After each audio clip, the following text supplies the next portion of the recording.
Assalamualaikum warahmatullahi wabarakatuh. Sobat Muslim, semoga hari ini Anda mendapat kucuran rahmat dari Allah dan terus ditemani dengan kebahagiaan yang tak berkesudahan. Sobat, tahu kota hujan kan? Ya, itu julukan untuk Bogor. Namun, kota yang terkenal dengan puncak pasnya ini sekarang tak cuma dikenal sebagai kota hujan. Di salah satu kota di Jawa Barat ini terdapat banyak sekali pondok pesantren. Dan yang sedang menjamur saat ini adalah Pondok Pesantren Takasus Tahfiz Al-Quran. Ya, antusiasme masyarakat terhadap lembaga tahfidz Al-Quran mulai meningkat akhir-akhir ini.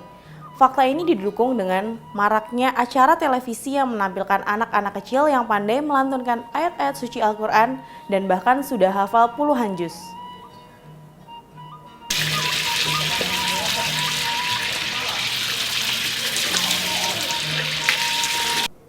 Hawa sejuk langsung menampar kami saat memasuki kawasan Megabendung Bogor. Sejuknya, Masya Allah, nikmat sekali. Sobat, kali ini kita akan sama-sama melihat aktivitas sebuah rumah tahfiz Al-Quran yang berada di Cilember, Megabendung Bogor, Jawa Barat.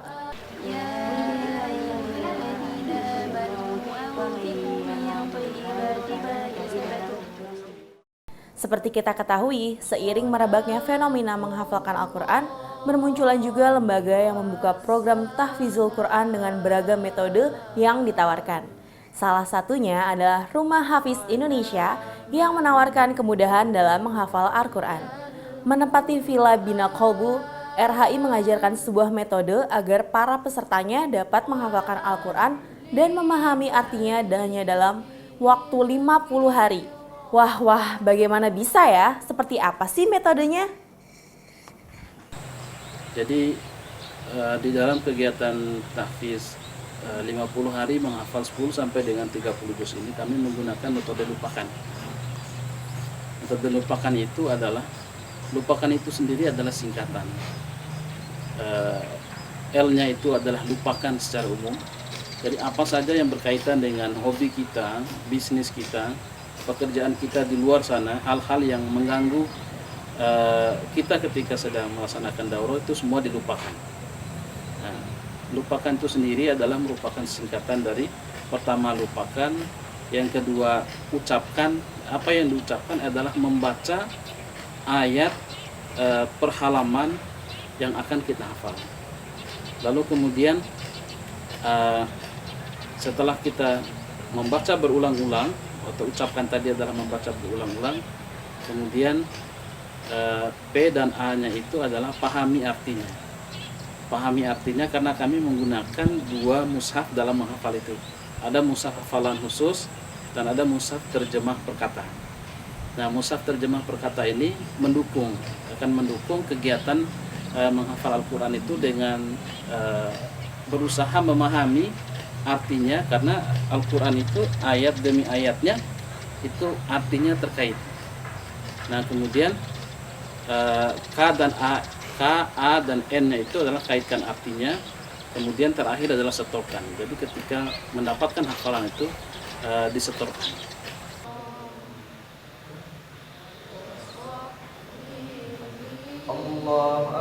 Masya Allah.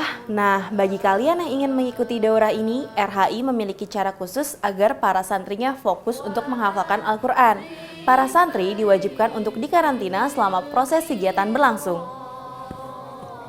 Karantina ini karena memang fokusnya dalam menghafal, jadi semua peserta yang hadir itu mereka mempunyai satu misi, satu tujuan, bahwasanya mereka hadir tempat daurah adalah hanya untuk menghafal Al-Quran saja. Jadi mereka dikondisikan dalam karantina itu fokusnya cuma satu, fokusnya adalah Al-Quran. Jadi setiap hari mereka membuat target, kemudian target itu setiap hari harus meningkat. Bagaimana kemudian menjaga hafalan ini supaya tetap kuat? Karena 50 hari ini memang tidak bisa begitu seseorang menghafal selama 50 hari kemudian hafalannya menjadi langsung kuat. Setiap orang tua tentu saja ingin agar anaknya bisa menghafalkan Al-Quran, karena itu merupakan investasi di akhirat kelak. Al-Quran merupakan mukjizat nyata warisan Rasulullah SAW berupa firman Allah yang bisa kita baca, tadaburi, bahkan install ke dalam diri kita dengan cara menghafalnya. Tapi 50 hari ini menurut Ustadz Syafruddin barulah kulitnya saja. Sebab untuk bisa menikmati isinya, setiap penghafal Al-Quran harus membiasakan diri dengan murojaah atau mengulang-ulang hafalannya agar tidak hilang. Murojaah dilakukan beberapa kali dalam sehari tergantung target masing-masing. Jadi kalau ada guru itu malah lebih bagus. Jadi ketika menghafal kemudian memurojaahnya, kemudian disetorkan kepada guru. Nah, ini untuk mengikat hafalan. Kemudian yang kedua, hafalan yang sudah dimurojaah, yang diulang-ulang itu dibaca dalam sholat. Dibaca dalam sholat, sebanyak-banyaknya membaca dalam sholat, mengingatnya dalam sholat. Insya Allah ini akan memperkuat hafalan itu. Intinya memurojaah supaya kuat hafalan. Baru beberapa tahun dibuka, Rumah Hafiz Indonesia secara perlahan mulai dikenal masyarakat. Tidak cuma masyarakat Indonesia, RHI juga diketahui oleh masyarakat negeri jiran Malaysia. Salah satunya adalah Makcik Mudirah. Meski tak muda lagi, Makcik yang berprofesi sebagai kepala sebuah institusi pendidikan di Sarawak ini tak kehilangan semangat untuk mengikuti program RHI. Apalagi, menurut Makcik, program tahfiz Al-Quran seperti ini sangat jarang ditemukan di Malaysia. Makcik bercita-cita akan mendirikan program serupa saat kembali ke Sarawak, Malaysia, dan ia ingin membina generasi muda di sana untuk mencintai Al-Quran. Maknanya setelah menghafal, dimulakan dengan disiplin menghafal ni, Makcik harap disiplin yang selama 50 hari ni Makcik akan dapat hidupkan bila balik ke rumah nanti, dan hidupkan maknanya suasana di rumah tu dengan bacaan Quran, hafalan Quran dan penghayatan Quran. Dan mungkin lebih jauh daripada itu, Makcik sendiri inginlah mengadakan program-program yang sebegini di sana, sebab sangat jarang ada dekat Malaysia. Jadi pesanan daripada saya untuk pada penonton pada pemirsa, jadikanlah Al-Quran ini sebagai sesuatu yang menjadi kecintaan dalam kehidupan kita. Kita menjadikan Al-Quran ini sebagai sesuatu yang kalau kita tidak membaca, tidak menghafal, kita akan merasa satu kehilangan yang sangat besar. Jadi mulailah, maknanya di rumah tu kalau yang masih ada anak kecil, mulailah dengan mengajar ataupun mengajak anak-anak ni menghafal Al-Quran, dan jangan pernah menjadikan alasan kesibukan ataupun umur yang sudah tua macam makcik menjadi alasan untuk tidak boleh menghafal. InsyaAllah boleh. Peserta daurah di Rumah Hafiz Indonesia tidak cuma dari kalangan dewasa dan orang tua, malah lebih banyak remaja dan ada juga anak-anak. RHI berusaha menjadi rumah sebenarnya bagi para peserta daurah. Pengurus RHI sebisa mungkin membuat kegiatan yang tidak menjenuhkan, tapi justru mengasyikkan bagi para peserta daurah. Jadi kami di sini memperlakukan peserta itu kalau anak kecil seperti anak kita sendiri. Kita berikan dia perhatian, kasih sayang.